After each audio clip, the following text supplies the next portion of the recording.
di sini. Dan tadi bro kita juga sempat udah ngebahas sedikit ya sama Daniel tentang kondisi market kita sekarang gitu ya. Jadi kan kalau misalnya kita lihat hari ini memang turun sedikit aja 0,05 begitu kan. Dan tapi kalau secara tahunan tuh masih turun juga tuh 4,69% begitu kan. Nah, kalau mungkin dari lu sendiri aja kira-kira tanggapan lu melihat kondisi market itu sekarang gimana sih gitu. Jadi mungkin bisa di-share nih sama teman-teman semua yang lagi nonton malam hari ini. Oke, kalau misalkan kita refer ke topik buat IG Live ini kan kita mau lihat proyeksi IHSG ini di Q3 seperti apa, which is di 3 bulan berikutnya ya Juli, Agustus, September ya kan. Biar lebih, aku kan orangnya pemalu ya, jadi aku kayaknya biasanya langsung liatin chart aja kali ya. Jadi ngobrolnya sama chart aku lebih confidence kali ya. Boleh nggak? Boleh. Boleh ya. Siap. Oke, semoga kelihatan ya. Gila, ini yang gua suka, ini yang gua tunggu-tunggu. Nah, oke teman-teman, ini grafik yang Komennya lihat ini matiin dulu aja, Jo. Jadi bisa kelihatan nih. Sorry nih. Harus dimatiin komennya supaya kelihatan nih. Oke, mantap. Aman ya, mantap ya. Nah, semoga kelihatan jelas. Jadi ini kan time frame weekly-nya daripada IHSG. Tadi seperti yang Daniel bilang juga, kalau kita harus lihat bigger picture-nya juga. Kalau kita sebenarnya ini di IHSG ini secara trennya sebenarnya masih punya penahan di area support atau demand zone di sekitar 6.500. Kemarin ini sempat nyentuh 6.500 seperti yang Daniel bilang.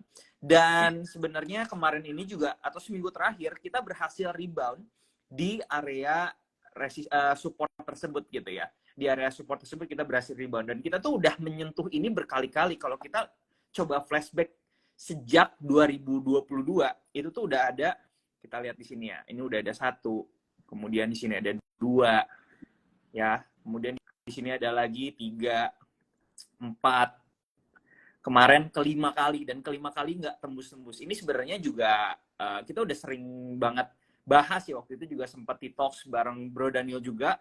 Ini sebenarnya adalah sebuah area yang cukup kuat, demand area yang cukup kuat. Nah, memang kalau secara teknikal dia udah ada di area-area support, which is sebenarnya di area support ini, kalau secara indeksnya dia di area support, sebenarnya kita bisa coba untuk cari saham-saham yang berpotensi untuk naik karena dia seharusnya reaksinya akan reject daripada support kuat ini tersebut, which is di 6.600-an sampai 6.500-an. Dan sekarang udah naik nih, tapi ada satu lagi minor resistance yang perlu kita perhatikan sebenarnya di sini, di 6.750. Kalau kita lihat di sini, aku zoom in dikit ya biar kelihatan. Nah, biar nggak terlalu pusing, nah kayak gini ya. Nah, 6.750 yang ada di garis merah di sebelah sini, ini sebenarnya adalah support area resistance minornya saat ini yang perlu ditembus dulu nih. Biar apa? Biar kita pergerakannya nanti bisa nantinya menembus lagi atau mencobai lagi area resistance di 6950 yang udah 3 kali mantul di situ.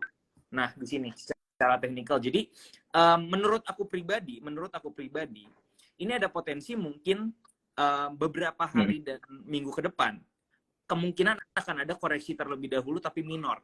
Ya, dari 6750 mungkin akan ke 6650 atau 6660. Kemudian dia baru akan berhasil naik ke atas. Jadi ini nanti akan jauh lebih valid karena nanti di sini dia membentuk sebuah pola inverted head and shoulder pattern. Jadi kurang lebih secara pola kalau mau digambarin kayak gini. Nah, ini merupakan satu pola reversal. Jadi pergerakan kita harusnya IHSG-nya juga bakalan lebih baik nanti ke belakangnya gitu ya, which is mungkin di akhir Juni kali ya, kalau kita lihat dari proyeksi kayak gini.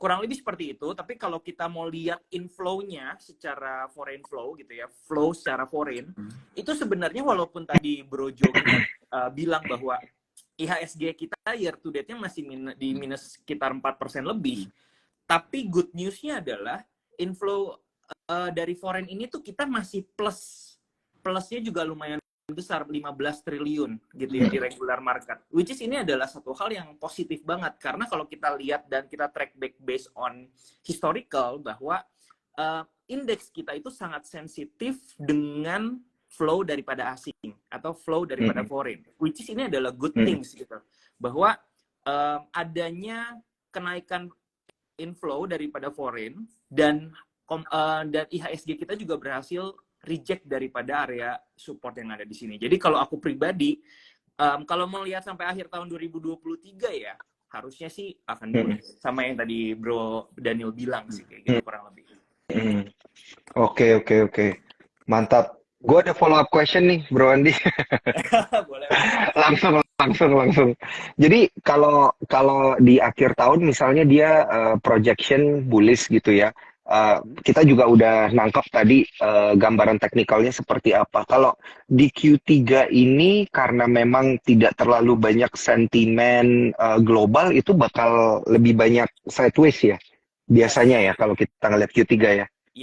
Aku pribadi ngelihatnya untuk di Q3 ini memang belum, kalau kita mau ngelihat secara seasonality, memang di Juli, Agustus, dan September ini momentumnya belum ke arah bullish. Jadi dia mungkin baru mau siap-siap nih nanti mau ke arah bullish sana. Cuman pergerakannya menurut aku pribadi masih akan ada di range IHSG sideways yang sekarang, which is di antara 6.600 sampai 6.900-an. Jadi akan bermainnya di range atau di kisaran indeks harganya ada di situ, seperti itu. Oke. Seru nih berarti ya. Kesempatan sebenarnya di Q3 ini kalau memang dia geraknya sideways, kita itu justru lebih nyicil ya, udah mulai nyari emiten gitu ya. Lirik-lirik yang mana, terus kita ya udah cicil beli aja dikit-dikit gitu ya berarti ya strateginya ya. Yes, setuju banget karena gini, di indeks kita atau di IHSG itu udah hampir 800 saham yang bisa diperdagangkan, yang diperjualbelikan, yang udah listing. Dan sebenarnya untuk mencari satu atau dua itu harusnya jauh lebih mudah gitu ya. Dan ketika memang marketnya, kalau yang saya lihat belakangan ini, walaupun market atau IHSG-nya ini masih year to date-nya mencatatkan negatif, tapi ada aja kok beberapa saham-saham yang sebenarnya tuh outperform index, dan sebenarnya itu good banget untuk dibeli sebenarnya. Jadi walaupun indeksnya mungkin belum perform, tapi saham-saham single stocks-nya ini malah leading atau dia malah outperform the index. Justru kalau justru kita sebenarnya bisa ngalihin alokasi portofolio kita ke saham-saham yang memang bisa leading atau yang bisa outperform di index, biar performance trading kita atau performance investasi kita itu sebenarnya bisa lebih bagus dari indeks, kayak gitu sih, Bro.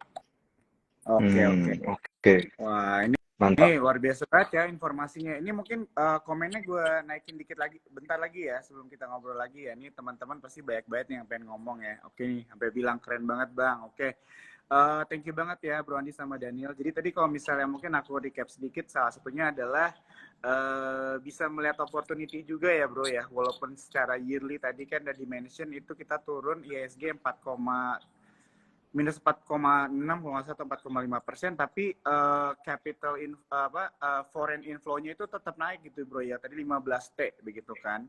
Dan tadi juga Bro Andi juga udah mention ya tentang ada minor resistance, tapi ini minor dan tadi udah disebutin juga angkanya di 6.000 berapa Bro tadi? 6.750. 6.750. Nah, ini bisa menjadi istilahnya perhatian juga nih buat teman-teman begitu kan. Contohnya kalau kalian misalnya mau entry gitu ya ke satu saham. Nah, mungkin pertanyaan dari gue nih Bro, ini kan kita melihatnya IHSG kan pergerakannya. Kira-kira apakah sektor-sektor itu juga selalu mengikuti tren dari IHSG atau mungkin ada sektor-sektor yang malah berbanding terbalik dengan IHSG? Atau gimana nih strateginya buat teman-teman istilahnya untuk melihat yang lebih ke dalamnya lagi nih, kira-kira sektor-sektor apa nih yang menarik kalau misalnya dari analisa itu lewat dari proyeksi atau pergerakan IHSG? Oke, good question. Jadi kan sebenarnya indeks kita itu kan mengcover 800 lebih saham yang udah ada gitu ya. Nah, nanti itu kalau kita bikin pohon keluarga misalnya gitu ya, pohon keluarga. Ini kan IHSG paling atas ya, paling tinggi ya.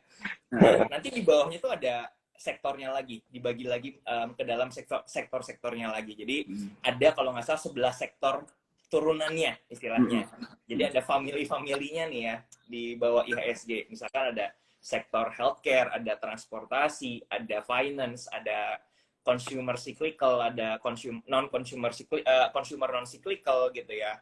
Ada infrastruktur, properti, industrial, banyak istilahnya seperti itu. Nah, biasanya kalau misalkan kita ngelihat dari sisi bisnisnya juga, ada periode-periode atau ada siklus-siklus di mana satu sektor ini tuh di periode tersebut mungkin sedang diuntungkan atau secara bisnisnya sedang growing, dan ini direspon oleh market dengan positif. Oleh karena itu kita bisa lihat walaupun sekarang IHSG-nya mungkin masih di dalam trend sideways, ada aja di beberapa waktu ke belakang ini, dalam satu bulan ke belakang kalau misalnya kita lihat, atau beberapa minggu ke belakang, itu ada sektor-sektor yang ternyata malah bisa bagus gitu ya. Contohnya aja kalau misalkan belakangan ini kan kalau kita lihat infrastruktur kan udah mulai ini ya rebound lagi ya kalau kita lihat. Tapi ada juga sektor di mana energi itu menurut aku pribadi di 2022 udah jenuh banget beli, sehingga udah memang sepantasnya dia akan mengalami koreksi. Jadi yang kita perhatikan sebenarnya daripada kita lihat 800 saham ini, kita cari satu-satu kira-kira yang mana sih yang bisa ngasih kita potensial profit. Kita bisa bedah dulu di setiap sektornya dulu nih, kira-kira sektor mana yang sebenarnya saat ini secara pergerakan sahamnya atau secara family sahamnya itu sedang bergerak ke tren yang lebih positif dalam periode menengah ke depan gitu istilahnya. Jadi kita akan jauh lebih efektif lagi nih mencari potensial sahamnya, itu yang pertama.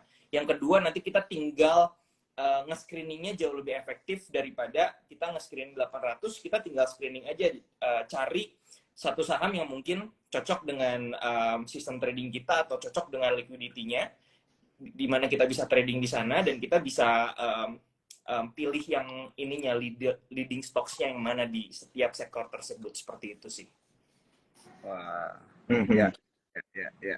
Oke. Ya, thank you banget ya, Bro Andi ya. Ini aku suka banget karena aku sebenarnya jujur nih, gue dari tahun lalu Bro, gue pernah waktu itu kalau nggak salah jadi pembicara di Sukor juga, di acara Sukor waktu itu, dan lo ngebahas tentang cara analisa lewat sektor-sektor begitu. Ini ada banget nih. Tadi yang nanya juga nih cara membaca tentang screening dari sektor begitu kan, karena istilahnya kan kita suka sering lihat IHSG, tapi di dalam IHSG itu banyak banget ratusan saham, tapi dikelompokkan dari sektor-sektor begitu kan. Ini bisa istilahnya menjadi salah satu apa ya, cara kita melakukan pemilihan saham lah ya Bro ya, kurang lebih kayak gitu kan. Betul banget, betul banget. Ya. Oke, tadi kalau nggak salah dengar, dan gue dengernya Bro Andi ini mention sektor infrastruktur ya. Ya udah mulai menarik ya. Iya. Banyak yang sebenarnya kalau ngelihat infrastruktur banyak yang teriak, banyak yang mulai masuk juga banyak. Tapi gue nggak tahu nih view-nya seperti apa. Tapi sebelum kita masuk ke view itu, gue pengen ini dari tadi soalnya gue juga baca komen banyak yang pengen join masuk ke community-nya Bro Andi. Gitu. Gimana nih Bro supaya bisa masuk ke community-nya? Boleh dong di-spill gitu.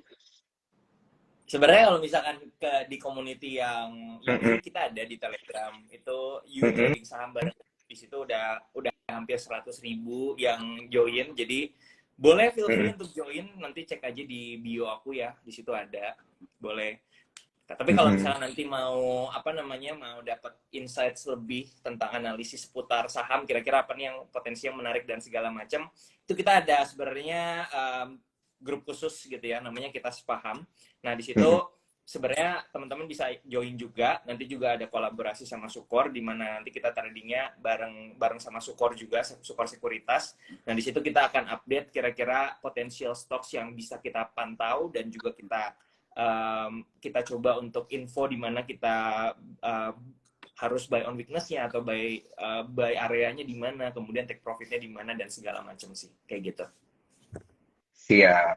Ini soalnya kalau ada technical analisisnya itu kan ibarat kayak kita jalan udah tahu mapnya itu geraknya gimana gitu kan, arahnya kemana. Jadi lebih canggih lah kalau trading bareng Bro Andi nih. Oke, Siap, Bro Andi, siap. gue pengen ada follow up question nih berkaitan dengan Q3. Ini kan kalau gue lihat ya, kalau gue lihat dari pergerakan IHSG dan perubahan harga saham dan lain sebagainya, ini kayaknya sinyal-sinyal sektor rotation ini udah mulai berasa nih. Makin ke akhir Juni, ini sektor rotation mulai berasa gitu. Jadi kalau dari radarnya Bro Andi, sektor rotation ini di Q3 ini bakal lebih condong kemana sih? Tadi kan sempat mention ada infrastruktur gitu, tapi apakah akan ada sektor rotation ke komoditi misalnya gitu kan, atau mungkin ini mulai ada sektor rotation ke teknologi misalnya, karena kan kemarin bank-bank digital itu tiba-tiba Hmm. pada naik semua gitu ya, emiten teknologi juga pada naik semua. Nah ini di Q3 nih seperti apa sih ini iklim sektor rotationnya? Oke, memang kemarin ini dalam beberapa waktu kemarin, kalau kita lihat adanya sektor-sektor yang mulai terlihat lagi ya setelah sekian lama mungkin ada di masa koreksi. Salah satunya juga tadi yang dibilang sama Daniel, sektor teknologi. Nah, kalau kita perhatikan sektor teknologi specifically di US, itu sebenarnya saham-saham atau company-company mereka itu udah lebih outperform dibandingkan dengan saham-saham secara general di sana. Karena kalau kita bandingin indeks Dow Jones dengan Nasdaq gitu ya. Kalau kita lihat indeks Nasdaq ini lebih outperform daripada outperform dibandingkan dengan Dow Jones-nya, Dow Jones Industrialnya, atau which is kumpulan 30 kumpulan saham-saham besar di US sana. Jadi ini adalah satu tanda sebenarnya kalau di US itu sektor tech-nya itu udah mulai recover lagi kalau aku lihat ya. Memang agak sedikit berbeda sejak 2022 pergerakan saham-saham di US dengan pergerakan saham-saham di Indonesia, di mana saham-saham di US itu notabene memang company-nya atau emiten-emitennya itu punya peran besar di tech sektor atau di tech industry. Sedangkan di Indonesia ini kan baru awal banget kita memasuki ke era tech atau ke era teknologi gitu ya. Cuman memang kalau kita lihat teknologi di US itu udah mulai recovery-nya lumayan cepat dibandingkan dengan konvensional industrial yang sebelum-sebelumnya. Nah, di Indonesia kalau kita lihat saat ini di mana ya kemarin ada digital bank udah mulai rebound, kemudian juga ada beberapa emiten tech yang juga udah mulai terlihat gitu ya. Kemungkinan kalau misalnya flow-nya masih konsisten nanti di sepanjang Q3 itu akan menjadi satu hal yang positif juga sih buat saham-saham teknologi di Indonesia. Jadi rotasi sektor ke tech itu menurut saya ada potensinya juga, karena kalau kita ngelihat di US itu mereka udah jalan duluan sih kalau aku lihat. Oke. Tech berarti sebenarnya udah ini ya, udah harus beberapa udah bisa jadi watchlist lah ya istilahnya ya. Harusnya ya, soalnya gini, kalau aku lihat indeks chartnya gitu ya, aku sedikit tunjukin kali ya, boleh aku putar lagi ya biar Yes. aku lebih confidence lagi. Siap. Nah ini komen harus dimatiin, mantap Jo, thank you. Nah, sorry ya teman-teman, dimatiin dulu komennya. Jadi ini adalah sektor teknologi atau indeks daripada sektor teknologi. Teman-teman juga nanti bisa lihat pergerakan indeks setiap sektornya seperti apa. Jadi indeks sektoralnya seperti apa. Kalau kita flashback dulu ya, waktu masih ingat di zaman-zamannya 2021 di mana IHSG naiknya kencang, itu tuh didorong atau dimotorin sama sektor teknologi ini ya. Dimana kalau kita lihat itu pergerakannya luar biasa di sini. Di selama 3 bulan, Mei, Juni, kemudian Mei, di sini Mei, Juni, Juli ya. Ya Mei, Juni lah ya. Ini pergerakannya luar biasa ya waktu itu. Nah, sekarang kalau kita lihat sepanjang 2022 dia koreksi. Tapi yang menarik di sini kalau aku lihat kemarin di mana sektor teknologi ini sempat membangunkan kita semua gitu ya. Di sini kalau kita perhatikan ada satu ini ya, ada satu engulfing atau ada satu candlestick yang namanya bullish engulfing. Di sini double candlestick pattern ya. Di sini ada bullish engulfing. Dan kalau misalnya kita lihat di sini udah mulai muncul bullish divergence. Jadi tadi kalau misalnya Daniel sendiri bilang apakah udah kira-kira proyeksi ke depan di Q3 apakah tech ini akan jadi sektor yang mulai menarik lagi untuk diperhatikan? Tanda-tandanya udah terlihat, tinggal konfirmasinya aja, dan sahamnya apa yang menjadi PR kita masing-masing nanti untuk menganalisis kira-kira yang mana nih yang bisa kita beli, kemudian bisa dapetin potensial profit yang paling maksimal, kayak gitu sih. Mantap, mantap. Kalau dari Bro Andi sendiri, ngelihat sektor di Q3 yang paling dijagoin ini ada di mana sih sebenarnya, Bro? Ini soalnya pasti ini cuan troopers nih pasti penasaran nih, Bro Andi ini lagi kemana sih sebenarnya view-nya dari sisi teknis? Oke, sebenarnya kalau misalkan nanti racikan portofolio aku pribadi akan tergantung daripada kondisi portofolio saham aku saat ini. Apakah aku perlu untuk merotasikan saham portofolio saham yang saat ini ada atau enggak. Jadi nanti aku akan coba untuk lewatin satu proses evaluasi dulu, apakah saham yang saat ini ada di portofolio bakalan masih potensial atau memang udah saatnya di take profit, atau memang harus diganti ke sektor yang lain. Itu akan menjadi PR aku nanti di beberapa waktu ke depan gitu ya. Cuman kalau aku sendiri saat ini memang masih heavy di di saham yang defensif, apalagi di sektor banking yang ya aku bilang aja kali ya, nggak masalah. Aku masih di BBRI karena BBRI kalau kita lihat udah all time high, dan waktu itu juga kalau nggak salah kita sempat live bareng ya. Waktu itu kita ngebahas BBRI juga. Bener. Dan BBRI kan gimana ya, maksudnya indeksnya sideways, cenderung masih meragukan, tapi si BBRI ini malah all time high dan secara flow-nya bagus banget gitu ya. Jadi aku masih keep di sana sebenarnya, dan kita lihat nanti target-targetnya berhasil dicapai atau enggak. Kalau misalkan ada target yang berhasil dicapai dan cocok banget untuk di take profit, berarti ada cash yang bisa diputerin lagi. Nanti kita akan cari sektor apa nih kira-kira yang bakal bisa dirotasiin ke sana gitu.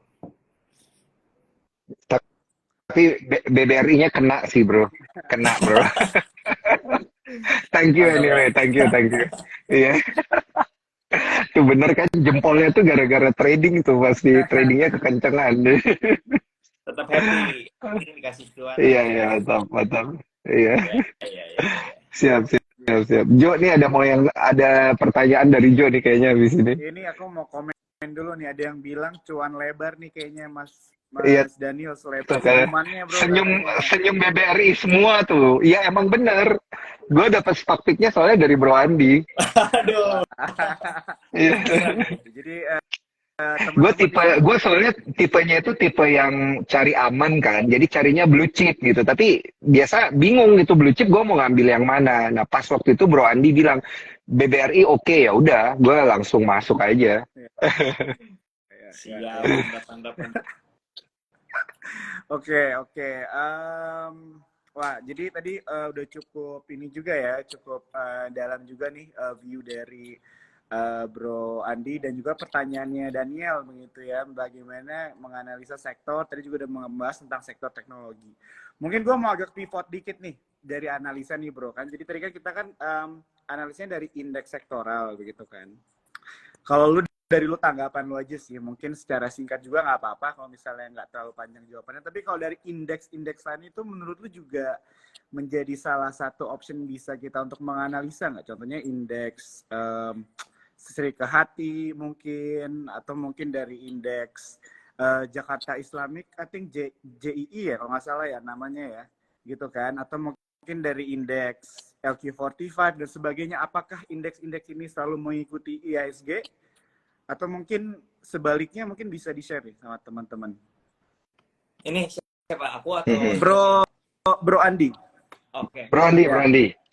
Kalau aku pribadi sih sebenarnya nggak fokusnya ke indeks-indeks tersebut ya. Kalau misalkan kita mau tahu apakah korelasinya indeks-indeks yang tadi disebutin Brojo itu korelasinya oke sama positif atau negatif terhadap IHSG, kita juga harus tahu komposisi saham-saham di dalamnya sebenarnya ada kemiripan atau enggak. Karena ada aja satu saham yang bisa masuk ke beberapa indeks. ya kayak gitu. Jadi memang kalau misalkan untuk analisis dan cari stok, aku nggak lebih ke sana. Itu sebenarnya buat apa ya, sebagai tolak ukur aja sih. Atau misalkan kayak ada indeks yang high dividend gitu kan. Misalkan itu ada tujuannya atau ada keperluannya, kita mungkin mau cari saham-saham yang bisa memberikan kita dividen yang besar gitu, atau mau cari saham-saham atau grup atau kategori sebuah saham yang bisa kita tradingkan secara syariah kayak gitu. Nanti kita bisa lebih dipermudah aja dengan adanya indeks-indeks tersebut sih, tapi bukan yang benar-benar kita mencari atau screening saham yang oke. Jadi itu lebih ke opsi pilihan aja. Kalau gue mau yang cari saham syariah, gue bisa dapat listnya lebih mudah di indeks tersebut, misalkan kayak gitu. I see. Oke, jadi oke. jadi buat teman-teman istilahnya bisa dibilang itu diperhatikan lah ya komposisi-komposisi yang ada dalam indeksnya juga gitu ya, Bro ya. Betul. Jadi hanya menjadi tolak ukur juga. Jadi mungkin kan ya setiap orang kan punya preferences-nya juga kali ya dalam memilih saham dan sebagainya kan. Ada yang mungkin lebih pro ke green investment mungkin kan dan sebagainya. Begitu kan. Tapi tetap ya teman-teman perlu melakukan analisa juga lebih dalam. Jadi tidak serta-merta aja mengikuti indeks aja ya, Bro ya. Kurang lebih gitu ya. Benar-benar. Okay. Dan aku mau ingatkan sekali lagi buat teman-teman, ini semuanya disclaimer ya teman-teman ya. Jadi semua keputusan investasi itu balik lagi ke kalian masing-masing begitu. Oke. Sama gue juga pengen nambahin nih Jo, gue pengen minta tolong ke para cuan troopers yang nonton kita pada malam hari ini. Gue lagi nggak bisa screenshot dan nge-tag kita bertiga, jadi please buat cuan troopers yang nonton, bantuin kita, bantuin gue, Jo sama Andi mengabadikan momen ini. Screenshot dan tag ke gue, tag ke Bro Andi, tag juga ke Sekuar Sekuritas, tag ke Jo gitu ya. Tuh. Bagus nih. Lagi bagus nih posenya Bro Andi. Iya. Doain semoga cepat sembuh jempolnya Bro Andi gitu. Jadi mohon bantuannya untuk di screenshot dan di tag kita bertiga. Nanti bakal kita repost juga supaya lebih viral lah ya. Ya, betul. Oke. Gantian ya Jo ya. Sekarang gue yang nanya ya nih. Gue pengen nanya ke Bro Andi. Gue nggak tahan nih dari tadi. Pengen nanya.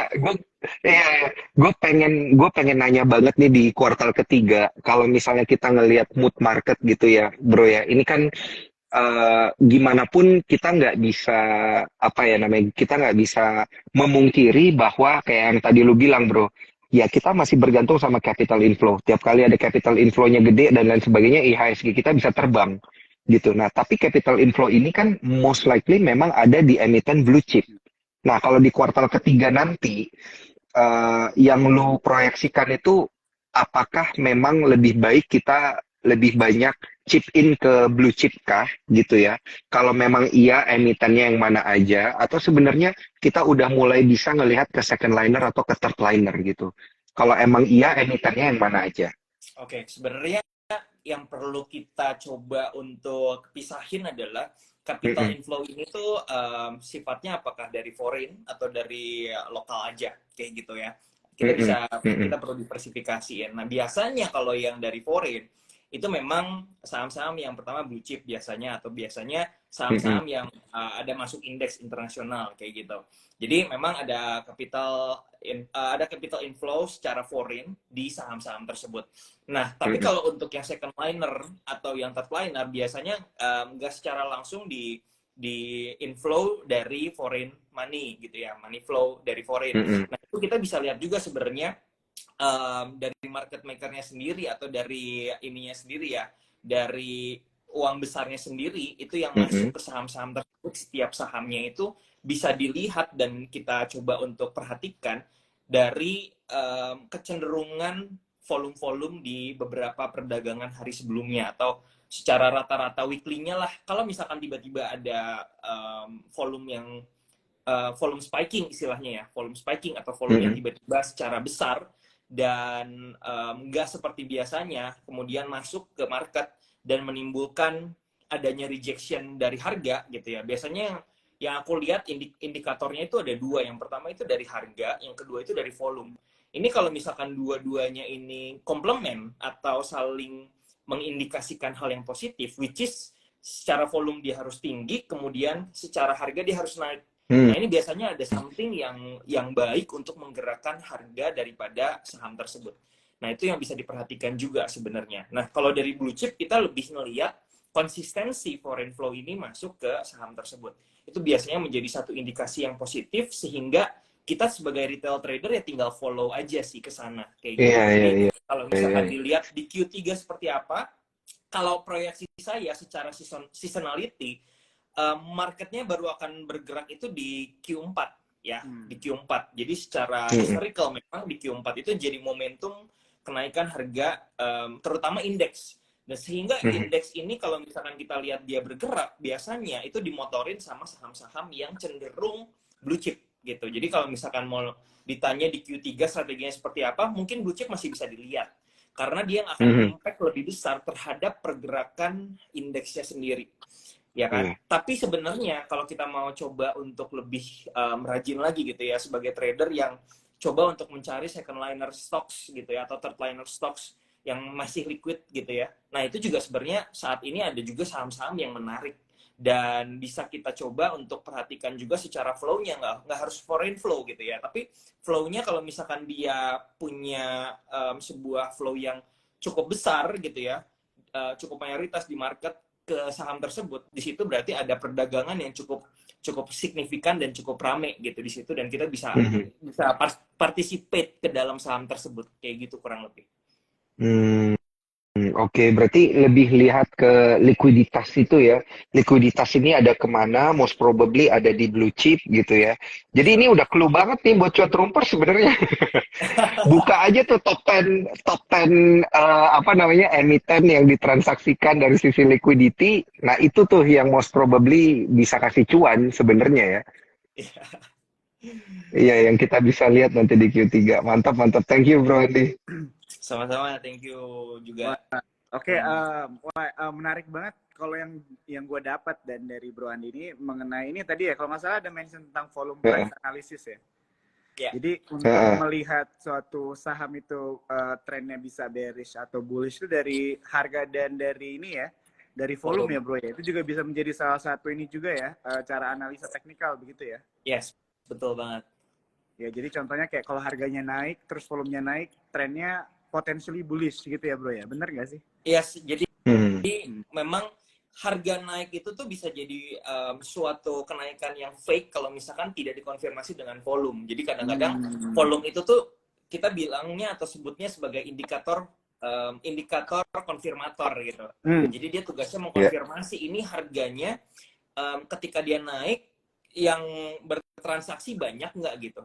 Kalau yang bertransaksinya ternyata dikit secara volume, ya nggak bisa kita ini jadikan acuan kalau misalkan dia harganya siap naik. Tapi kalau misalkan ada banyak uang yang masuk ke dalam situ dalam jumlah yang besar dan membuat harganya bergerak dan naik, artinya ada satu buying power yang besar gitu di situ. Jadi bukan cuma harganya doang yang naik, tapi buying powernya secara psikologinya memang mau masuk ini uang kayak gitu kurang lebih. Ya. Wah, ini ilmu ya buat teman-teman cuan troopers ya. Jadi memang aku suka banget nih kalau belajar kayak gini ya, analisis teknikal dari Bro Andi karena bahasanya gampang banget untuk dimengerti ya buat teman-teman semua. Oke, Bro Daniel dan Bro Andi, kita ternyata ini udah mendekati ke penghujung dan cepat banget ya waktu ya kayaknya berlalu ya, dan kita belum jawab pertanyaan teman-teman cuan troopers udah banyak banget Bro. Jadi nggak apa-apa nih ya, kita coba ke Q&A section aja ya Bro ya, Andi ya. Boleh. Ya, dan di sini kita mungkin coba jawabin pertanyaan dari teman-teman yang nonton ya Dan ya. Oke, ada yang nanya nih buat Bro Andi, nanya tentang KRAS. Nah, jadi KRAS katanya mohon dibahas dong katanya, karena sudah berlarut-larut dibanting terus. Wah, itu gimana Bro? Kalau misalnya sekarang, ini aku coba turn off commenting kali ya. Kayaknya ini feeling mau dibalikin nih kameranya nih. Oke. Ini aku setting dulu ya. Harusnya udah kelihatan. Oke, ini Krakatau Steel ya yang tadi di request. Aku pribadi ngelihat memang ini ini chart weekly ya, weekly time frame ya teman-teman ya. Jadi kalau kita perhatikan memang secara weekly, ini aku nggak tahu dari tahun berapa, 2021 Januari ya, ada di peak yang ada di sini. Itu dia bergerak udah mulai downtrend ke bawah kayak gitu. Dan kalau kita perhatikan juga volumenya makin lama makin sepi gitu ya di sini. Kalau kita perhatikan transaksinya jadi nggak banyak.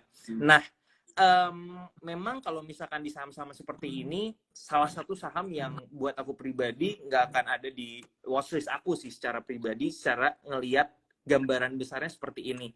Jadi walaupun dia harganya let's say saat ini kalau kita coba ukur dari peak-nya itu mungkin udah koreksi mungkin sekitar berapa ya, kita lihat ya dari sini ke sini udah hampir 80% ya, udah 76, ini minus 76%. Bukan berarti dia udah pasti atau bakalan balik lagi ke atas gitu ya, atau udah terlalu murah dan segala macam. Tergantung kalau kita sebagai trader ngelihatnya tergantung ada demand-nya nggak, seperti itu. Kalau kita lihat di sini memang masih sangat ke arah bawah ya pergerakan atau trennya. Jadi screening pertama kalau aku biasanya pribadi gitu ya, langsung buka triple NA gitu ya, yang aku udah share juga sebenarnya di apa namanya di YouTube gitu kan. Nah ini kalau misalnya harganya ada di bawah 3 garis yang ada di sini, artinya dia lagi downtrend banget nih. Jadi saham-saham seperti ini biasanya udah nggak menarik di mata aku gitu saat ini gitu. Kayak gitu. Oh, karena itu berarti udah di bawah MA 200, di bawah MA 20, di bawah MA 5 juga gitu ya? Ya, ini 200, 100 sama 50. Jadi 50 Oh, untuk 50. ngelihat. Oke. Ya, ini bisa 50, bisa 20 sih. Cuman kalau kita ngelihat, kita pakai yang 50 juga bisa. 50 untuk ngelihat misalkan jarak waktu 1 bulan sampai 2 bulan ke depan. Kalau misalkan yang 100 untuk ngelihat 5 bulan gitu ya, tren selama 5 bulan. Kalau yang 100 di sini untuk ngelihat tren secara jangka panjang 10 bulannya seperti apa gitu. Iya, iya. Oke. Paham. Cuman, Oke, itu pakem-pakem teknikalnya ya. iya sih, sebenarnya technical tools kan untuk membantu kita mempermudah kita mendapatkan informasi. Tapi dari informasi tersebut kita nggak bisa langsung telan mentah-mentah. Oh berarti kalau misalkan harganya ada di atas garis berarti bisa buy gitu. Nggak langsung seperti itu. Cuma memberikan kita satu informasi yang perlu kita olah lagi gitu. Kadang-kadang trader technical itu kayak cuman istilahnya, oh harganya udah di atas garis langsung beli gitu ya. Tapi nggak semudah itu. Tetap harus kita olah, kita coba untuk cocokin dengan indikator atau technical clue yang lain atau technical informasi yang lain, baru nanti kita decide whether it is good to buy or not, kayak gitu kurang lebih. Jadi targetnya sendiri sih kalau aku lihat dia sangat besar probabilitasnya untuk retest ke support yang ada di bawah di sini nih, di sekitar harga 120 sampai 150-an lah ke bawah. Kayak gitu. Kalau kita lihat juga sekarang trennya masih sangat strong downtrend soalnya ke bawah. Dan support yang terdekat kurang lebih ada di sini sih. Kayak gitu sih proyeksi aku pribadi. Oke. Bro Andi, satu pertanyaan dari gua ini karena waktunya juga udah sangat di penghujung nih. Stock pick dari Bro Andi di Q3 itu boleh nggak nih di-spill gitu? 1 atau 2, 3 juga boleh deh Bro Andi. 4, 5, 4, 5. Aku pribadi boleh dong. Yang kita bisa yang bisa kita perhatiin gitu kan, tadi Bro Andi udah ngajarin cara ngelihatnya gimana. Jadi kayak dikasih tahu aja yang mana gitu, nanti dianalisa sendiri sama Cuan Troopers nih, jadi PR nih. Ya boleh aku coba bahas satu persatu, tapi biasanya aku kalau misalnya share ke member juga sesuatu yang liquid, jadi mereka juga nggak perlu khawatir tentang likuiditas, karena kita nggak tahu nih kalau misalnya kita share ke member tuh seberapa besar sih dia punya dana gitu ya. Jangan sampai Iya, fair enough. Naik 10 lantai atau 5 lantai misalkan dana jumbo gitu kan. Nah, kalau aku pribadi pertama tadi kita udah bilang masih di BBRI. Kenapa? Dan ini targetnya sendiri buat aku personally di 6.000. Karena ini pertama satu psychological resistance. Yang kedua memang dia udah all time high, dan dia itu salah satu saham yang menurut aku leading juga di sektornya sendiri gitu ya. Kalau kita bandingin sama top 4 yang lain, itu dia masih ini dia masih belum all time high, tapi dia udah all time high si BBRI ini gitu ya. Dia juga udah ngalamin konsolidasi yang menurut aku sangat-sangat ini sih sangat-sangat kuat, sangat strong, dan inflow daripada foreignnya juga udah jelas banget di sini di BBRI. Sebenarnya aku udah sering bahas banget ini sih, kalau teman-teman di sini cuan troopers juga ada yang gitu ya, harusnya udah cuan gitu ya. Itu satu. Sebenarnya ada lagi. Sebenarnya ada lagi gitu ya. Kalau aku pribadi tuh kayak ini juga Unilever juga sebenarnya ada tanda-tanda dia mau ini sih. Ada tanda-tanda dia mau reversal harusnya, karena secara flow tuh udah bagus banget. Cuman memang secara harganya dia masih di sebuah fase akumulasi ya di area sini kalau kita lihat secara monthly di area sini. Tapi dia secara technical sebenarnya dia udah menarik dan secara flow juga udah menarik. Cuman nanti harus, kalau yang ini harus teman-teman ini lagi ya, teman-teman cari lagi di mana potensial entry-nya, karena menurut aku pribadi saat ini udah cukup udah cukup ada di area-area overbought di atas ini gitu. Jadi kemungkinan dia akan koreksi dulu ke bawah ini untuk Unilever, dan kita lihat di area sini neckline apakah dia berhasil untuk ada muncul rejection dan naik ke atas, atau malah drop lagi lanjut ke bawah kayak gitu. Jadi ini perlu further analysis dan wait and see, karena di sini adalah area-area yang menentukan. Kalau misalnya dia break daripada trend line yang ada di sini, ini menurut aku akan menarik banget untuk Unilever. Karena personally aku coba kemarin ini analisis menggunakan yang namanya Elliott Wave Theory, harusnya ini bisa jadi menarik kayak gitu ya. Karena flow-nya udah jelas lah ya untuk Unilever sendiri. Kalau misalkan ini BBCA juga sebenarnya oke, cuman harus diperhatikan nanti ketika dia nyampe di 9.400 di all time high-nya di sini, atau di harga tertingginya di sini, dia ada rejection atau ada outflow yang signifikan atau enggak kayak gitu. Kalau misalnya nggak ada, dia harusnya tembus ke atas karena inflow-nya juga cukup baik gitu ya di BBCA. Apalagi ya, kemarin tuh sebenarnya kalau di member kita udah share ASI gitu ya. ASI juga menarik karena ASI ini pertama secara inflow bagus, kemudian kemarin ini juga secara konsisten bergerak di dalam sebuah bullish channel, dan juga dia ada di atas moving average. Ini ada 3 moving average ya, jadi semuanya bergerak di atas moving average, which is good gitu. Ini uptrend juga, tapi untuk saat ini kalau misalkan masih mau masuk di sini harus cari area entry yang lebih baik lagi gitu. Kalau sisanya mungkin infrastruktur nanti bisa coba di apa ya istilahnya, kayak misalkan saham ada 2 sektor gitu ya yang saat ini juga bisa dipertimbangkan untuk short term trade kayak gitu. Misalkan infrastruktur kayak ADI di sini juga menarik.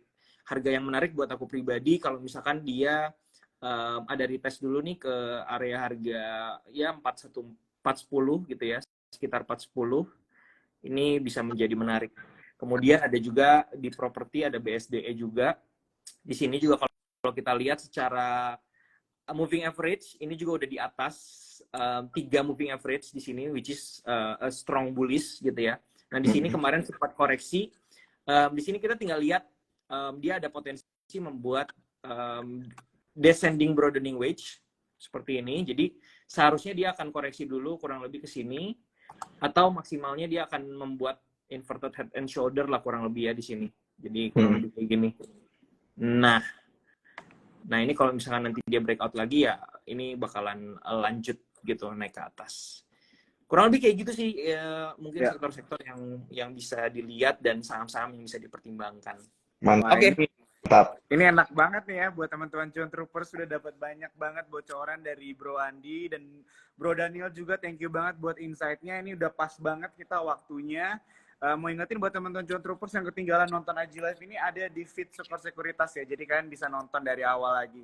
Bro Andi, thank you banget ya buat kesiapannya malam hari ini. Sama-sama. Thank you Bro Andi. Thank you banget. Sampai ketemu lagi di acara selanjutnya. Thank you juga Bro Daniel ya Bro ya. Thank you banget ya. Oke, selamat malam semuanya. Siap. Thank you Bro Andi. Bye semua.